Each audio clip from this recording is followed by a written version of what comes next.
Good morning student. आज हम लोग ट्रांसफार्मर की हानियाँ समझेंगे। ट्रांसफार्मर एक स्टैटिक मशीन है जिस कारण इसमें एयर और घर्षण हानियाँ नहीं होती है। ट्रांसफार्मर में केवल दो हानियाँ होती हैं। लौ हानियाँ जिसे कोर लॉस कहते हैं, दूसरा कॉपर हानियाँ जिसे हम लोग कॉपर लॉस कहते हैं। लौ हानियाँ के बारे में, लौ हानियाँ भी दो प्रकार का होता है। पहला हिस्टैरिसीस हानियाँ, दूसरा भंवर हानियाँ। भंवर हानियाँ को ईडी करेंस लॉस भी कहते हैं। लौ या शून्य भार ह्रास जिसे आयरन या नो लोड लॉस के बारे में समझेंगे। ट्रांसफार्मर में जो लौ की जो धातु है चुंबकीय फलक से लिंक होता है, इसलिए इसमें परिसंचारी धारा प्रेरित होता है। यह भंवर धारा जैसे ही इन्हें कहते हैं हिस्टैरिसीस हानि लौ कोर में ऊष्मा के रूप में पावर लॉस कराता है। ट्रांसफार्मर का फ्लक्स सभी भारों के लिए समान होता है। इसमें नो लोड लॉस भी कहते हैं। भंवर धारा ह्रास का सूत्र WE बराबर KEF square BMX square T square भी वाट होता है, जहाँ के है वो भंवर नियतांक है। BMX जो है मैक्सिमम फ्लक्स डेंसिटी है। T जो है कोर की पत्ती की मोटाई है। V जो है कोर का आयतन है। अब हम लोग हिस्टैरिसीस लॉस की सूत्र के बारे में समझेंगे।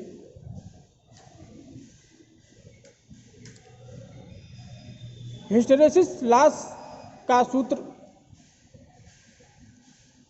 WH बराबर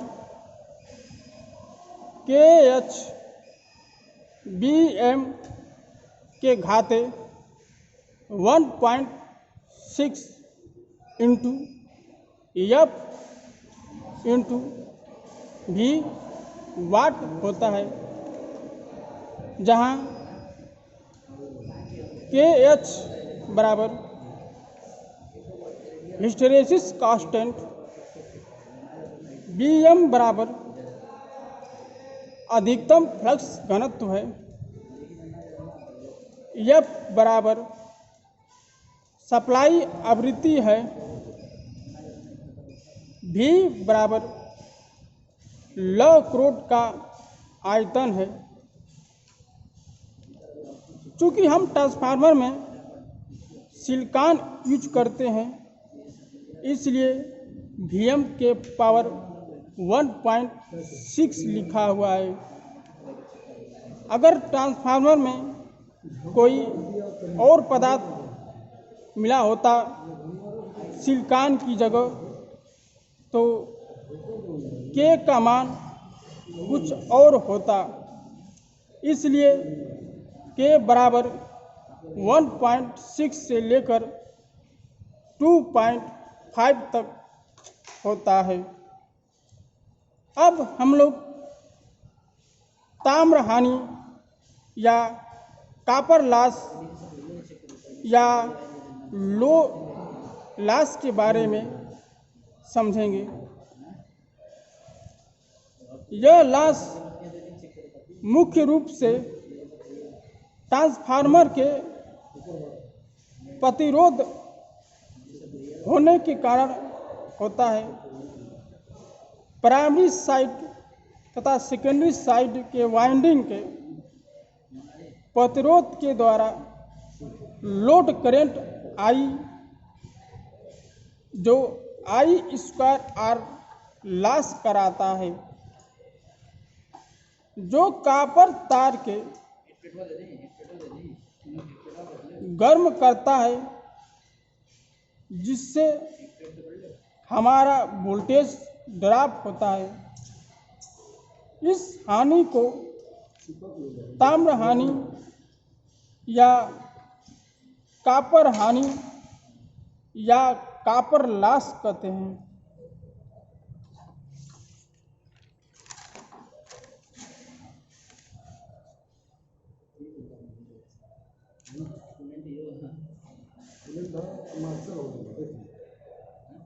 अब हम लोग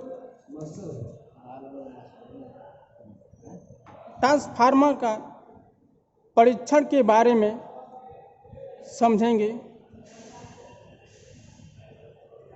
ट्रांसफार्मर का परीक्षण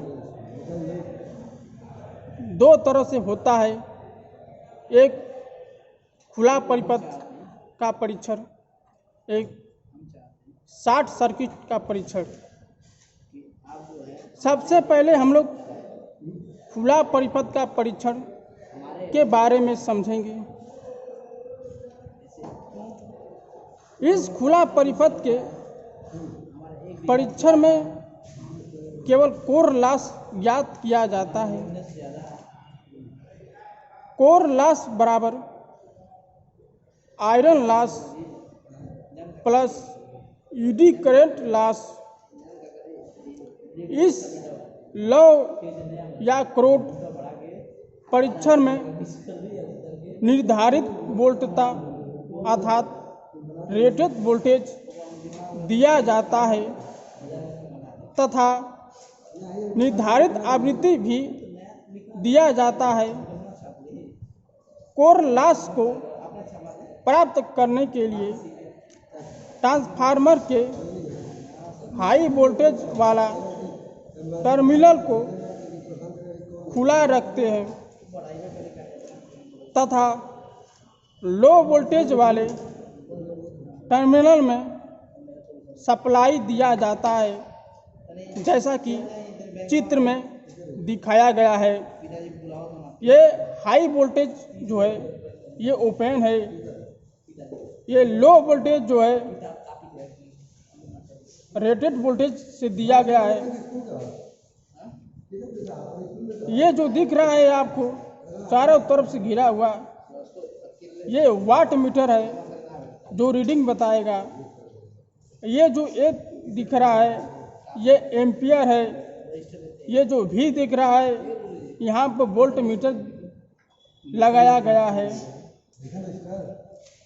माना नो लोड करंट I0 है तथा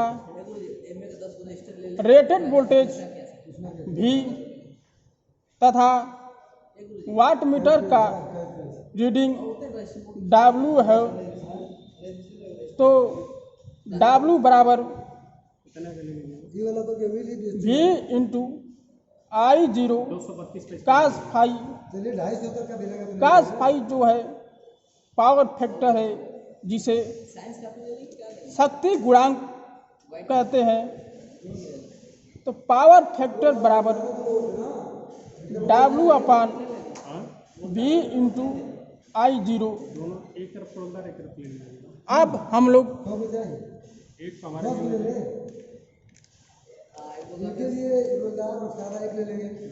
अब हम लोग शॉर्ट सर्किट के बारे में समझेंगे, इसका परीक्षण के बारे में समझेंगे। इस परीक्षण में कॉपर हानि ज्ञात किया जाता है तथा इस ट्रांसफार्मर में लो वोल्टेज टर्मिनल शॉर्ट किया जाता है तथा हाई वोल्टेज की तरफ सप्लाई दिया जाता है, जैसा कि आपको चित्र में दिखाया गया है। ये जो तारों से घिरा हुआ है ये वाट मीटर है, ये एम्पियर है, ये वोल्ट मीटर है, ये जो सिकनी की तरफ है एम्पियर से अर्थात एमीटर लगाकर शॉर्ट कर दिया गया है। अब हम लोग निर्धारित वोल्टता का अर्थात रेटेड वोल्टेज का 5% वोल्टेज देते हैं। यदि कोई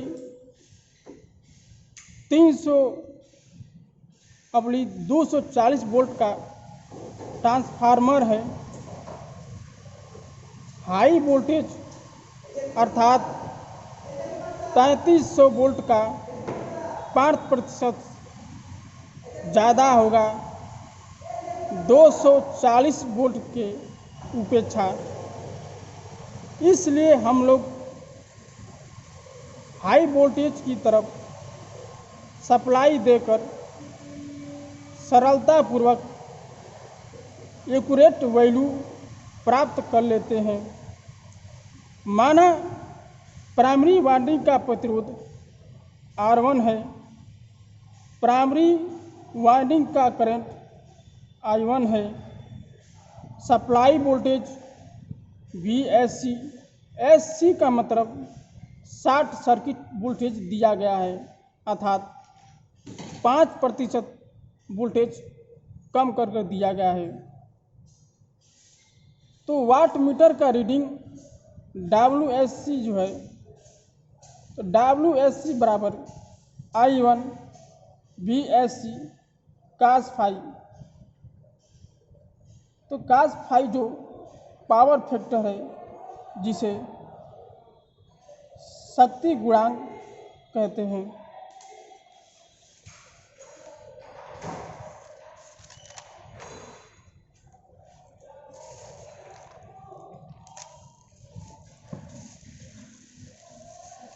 WSC बराबर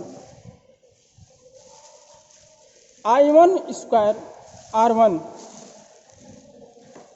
यदि हमको R1 ज्ञात करना हो तो R1 बराबर WSC अपान I1 स्क्वायर। अगर हमें प्रतिबाधा अर्थात इम्पीडेंस ज्ञात करना हो तो VSC अपान I1 से ज्ञात कर लेंगे। अगर हमें इंडक्टेंस ज्ञात करना हो तो कड़ी में प्रतिबाधा का होल स्क्वायर या Z1 का होल स्क्वायर माइनस R1 का होल स्क्वायर, जिसे प्रतिरोध कहते हैं R1 को।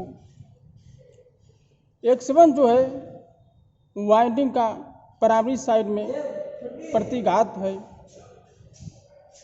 अब हम लोग एग्जाम्पल देखेंगे। एक 20 kVA का ट्रांसफार्मर जो 2400 वोल्ट को 240 वोल्ट में कन्वर्ट करता है, जिसका फ्रीक्वेंसी या आवृत्ति 50 हर्ट्ज है। तो शॉर्ट सर्किट का परीक्षण कीजिए। यदि VSC बराबर 72 वोल्ट ISC बराबर 8.33 एम्पियर, PSC बराबर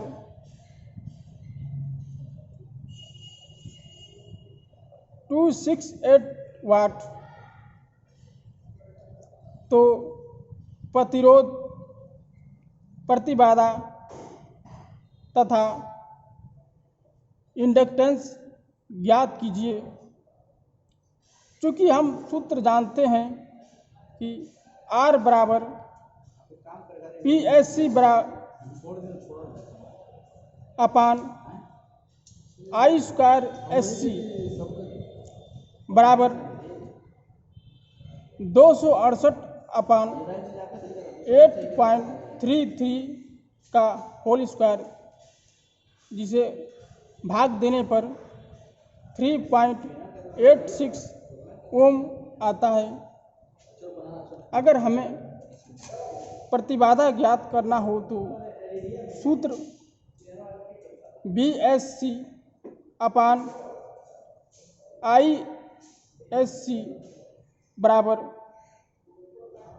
72 अपान 8.33 से भाग देंगे, जो भाग देने पर 8.64 ओम आएगा। अगर हमें इंडक्टेंस ज्ञात करना हो तो कड़ी में Z square minus R square बराबर कड़ी में 8.64 का होल स्क्वायर माइनस 3.86 का होल स्क्वायर, जिसे कैलकुलेशन करने पर 7.73 ओम आएगा।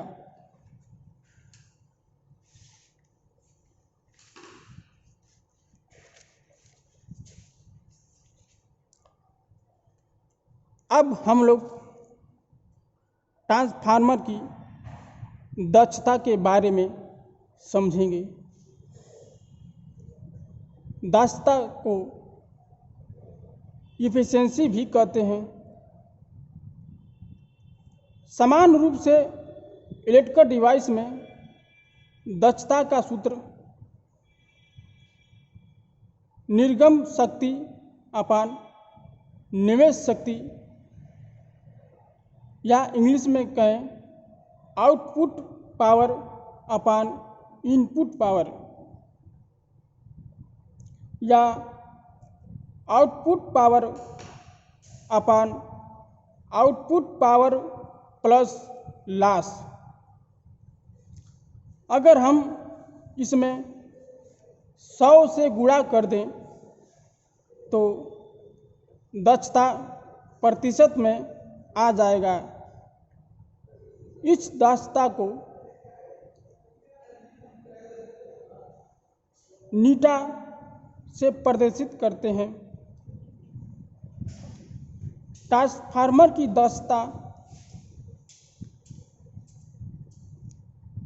95% से 98% तक आता है, क्योंकि कोई भी मूविंग पार्ट नहीं होता है। ट्रांसफार्मर में हानि इनपुट पावर का 2 से 5% होता है। ट्रांसफार्मर का निर्धारण निर्गम शक्ति या आउटपुट पावर को KVA या MVA पर आधारित होता है।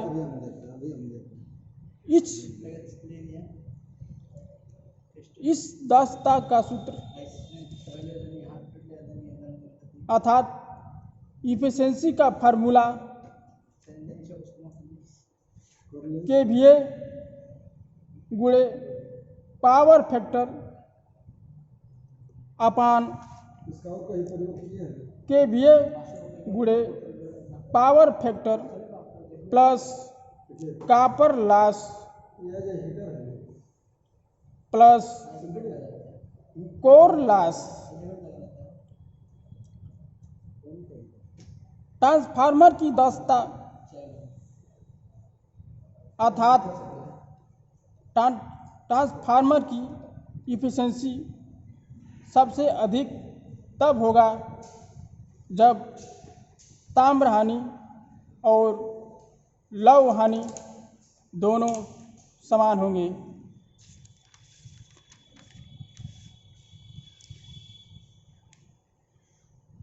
अब हम लोग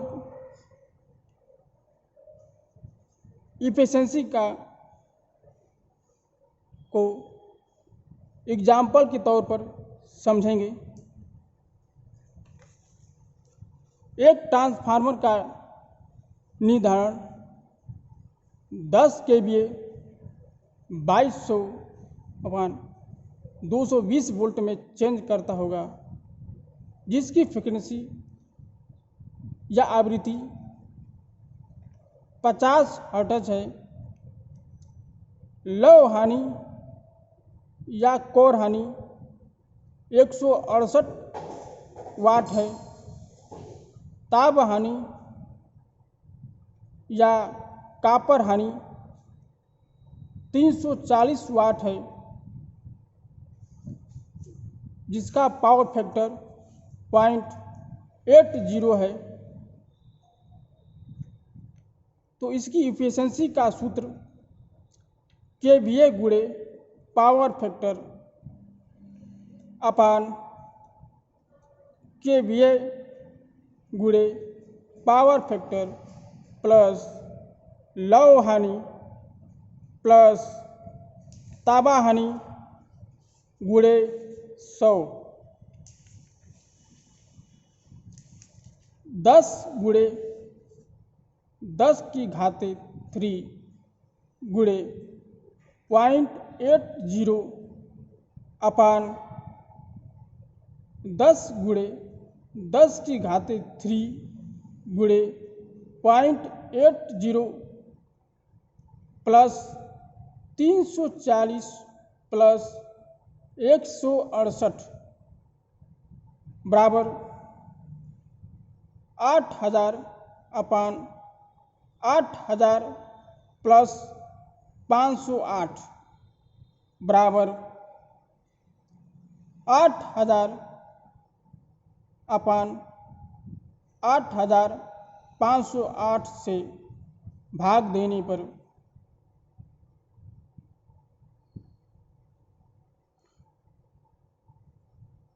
.94 आएगा। अगर मैं इसको 100 से गुणा कर दूं तो 94% आंसर आएगा। सर